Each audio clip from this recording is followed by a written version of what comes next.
What's going on, everybody? You're watching the Car Passion channel, and today I'm bringing you a short little video about boost leak testing. Now, the process of doing a boost leak test is actually really easy, but I also wanted to upload this video because I feel like there are a lot of people running around with boosted cars, could be any kind of car, turbocharged or supercharged, that don't realize the importance of a boost leak test.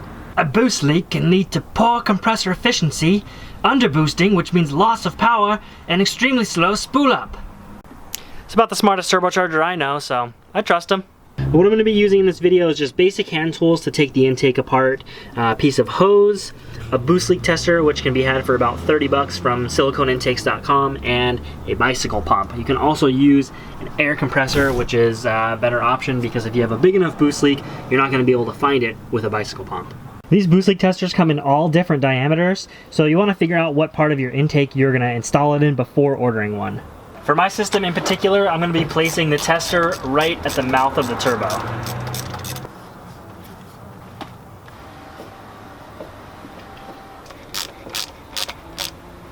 The boost leak tester is in place, and the only thing you really have to think about as far as your placement is, are you going to be pressurizing anything that wouldn't normally see boost pressure? So with my intake that I have here, if I were to put the tester up here where the filter is, I'd be pressurizing this line, which would be putting pressure into the valve cover. And even if my turbo is running 15 PSI, I wouldn't want to put 15 PSI into the valve cover.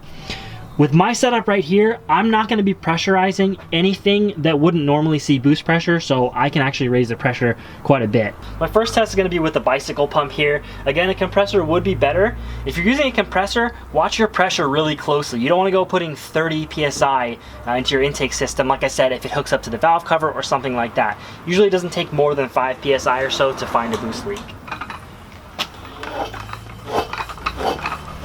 As I pump the air in, the gauge isn't even moving, so that means the air is leaking out somewhere, and unfortunately I'm not going to be able to find it with the bike pump because it can't move enough air. So now's when we've really got to put on our broken boosted thinking caps. I've done boost leak tests on this car and on my other car without even having a boost leak tester. It's a little bit ghetto, I'm not going to lie, but it works, and I found boost leaks with it. I removed the PCV hose here. I replace it with this extra piece of hose that I had. Now, I know you guys are gonna laugh at this, but it works, I swear. You hear that hissing?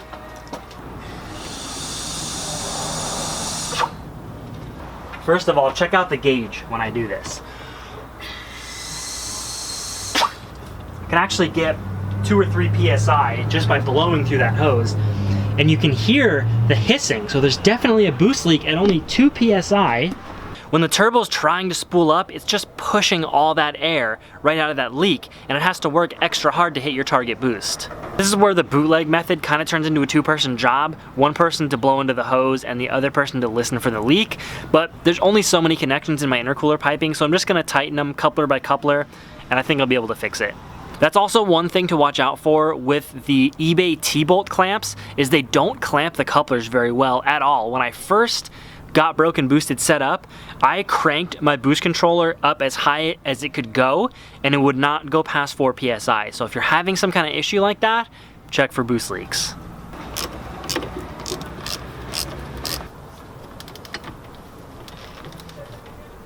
Okay, I tightened up all the clamps, which significantly reduced the leaking.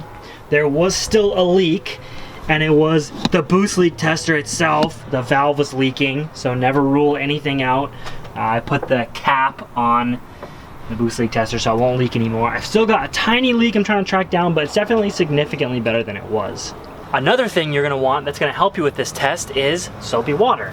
You spray it on the coupler, blow into your hose,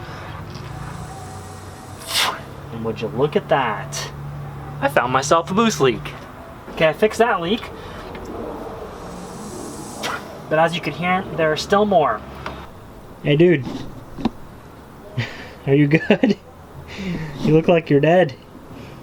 Couple things I should mention here. If you're doing the bootleg method through the PCV port to the manifold, you still need a way to block off your turbo, you know, if you don't have a boost leak tester. Get creative here. I mean, you can just literally tape something over it, anything to block off the intake, because otherwise the air will just blow out of the turbo. So you gotta have a way to block that off, and then this method will work.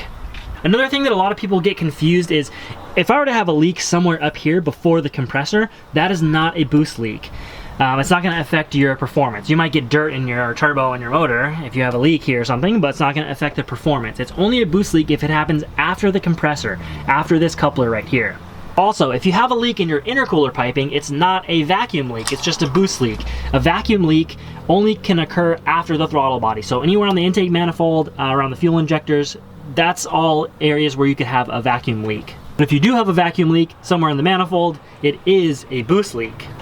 I know that stuff is all confusing, so again, drop questions below if you got them. So I'm going to work on getting the rest of those pinhole leaks fixed. I think you pretty much get the idea. And the reason I want to fix every single boost leak on Broken Boosted is because the Broken Boosted performance video is coming out soon. Of course I'm going to put the car on the dyno, but I think what I'm also going to do is I'm just going to try to roll race a bunch of cars and see kind of where it stands performance-wise, down in Mexico, of course. So if you're looking forward to that, drop a like on this video. Let me know what you thought down in the comments below, and I will see you in the next one. Peace out. Back from the dead.